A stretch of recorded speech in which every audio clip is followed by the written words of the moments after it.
I've always enjoyed a good romance story, even if the romance doesn't fully blossom like Ishuka and Friends, or if the romance is more of a rom-com than a romance like My Little Monster. There's nothing like seeing two characters come together like in Ore Monogatari. This season I found Tsuki Ga Kirei, or as it's been officially translated as the Moon So Beautiful, and I'm completely charmed by its presentation. When I had read the show description on Crunchyroll, I was a little hesitant to watch because the story revolves around middle school students, but that's hardly an issue here. If the story had decided to make them first year students, it wouldn't have made none the difference. This is a story of puppy love, to be young and in love, to be shy at first glance. This show feels very earnest with its characters. Right from the beginning, we meet both of these characters and we know who they are. One of the things that I missed last season while watching Scumswish was that the characters weren't anyone outside of their love lives until Digibro and BCG, also known as the Black Critic Guy, broke it down for me. But here we have two kids who both have their own hobbies. Boy is an aspiring writer and girl loves running. The girl, Akane, has a down-to-earth relationship with her sister, and the boy Kotaro has a mentor who he goes to for books.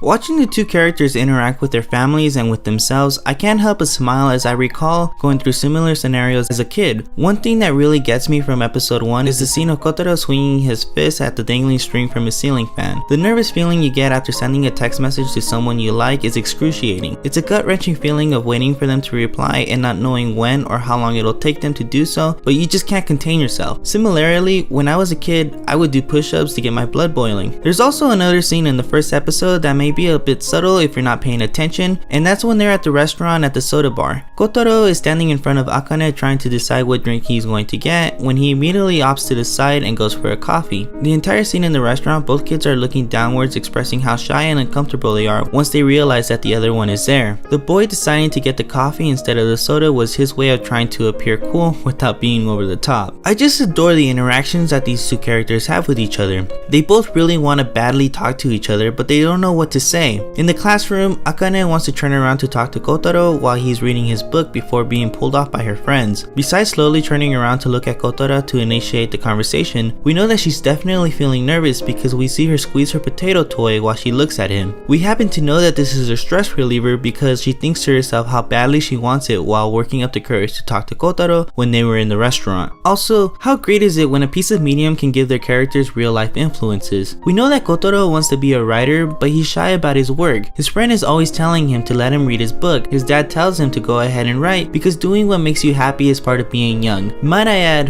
what a great fucking dad.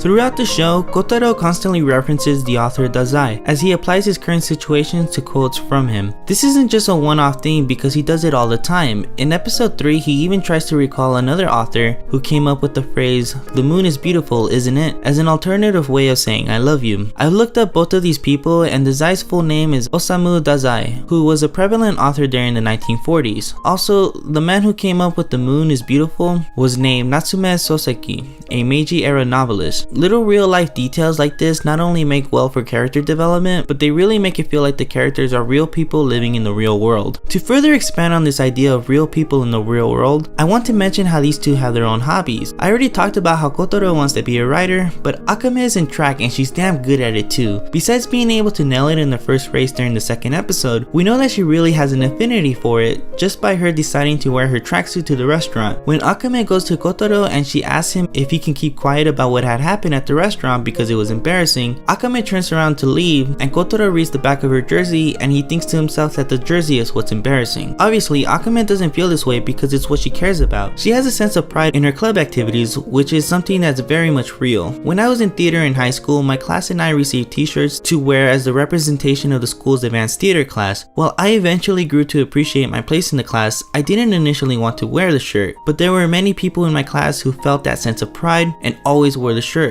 So I get it. Although I'm not entirely sure why the show decided to make Akame and Kotaro middle school students, I had to assume it's to allow the kids to be able to take in the world around them as a learning process. It only makes sense for the kids to go out to dinner with their parents. It also makes sense for the parents to put their kids to participate in a shrine event while the other one is at a track meet. It even makes sense for a growing girl to have a toy to help her relieve any stress that she feels, and for a boy at the middle school level to casually glance at a magazine cover with a half-naked woman. I just picked up the show and I immediately binged through the first 3 episodes that are currently available at the moment, and I was just so charmed by the show. The animation is beautiful, I love the character designs and the weird use of highlights over the heads. The OST has a soft mellow feel to it, and their choice to use a lyrical song in episode 3 was spectacular. There's so much more that I can say about the show, but I'm just gonna leave it at this for now. The show is licensed by Funimation, but I was able to watch it on Crunchyroll, so if you're curious about the show, it's available on both formats. Anyways, have a wonderful day, and thanks for watching.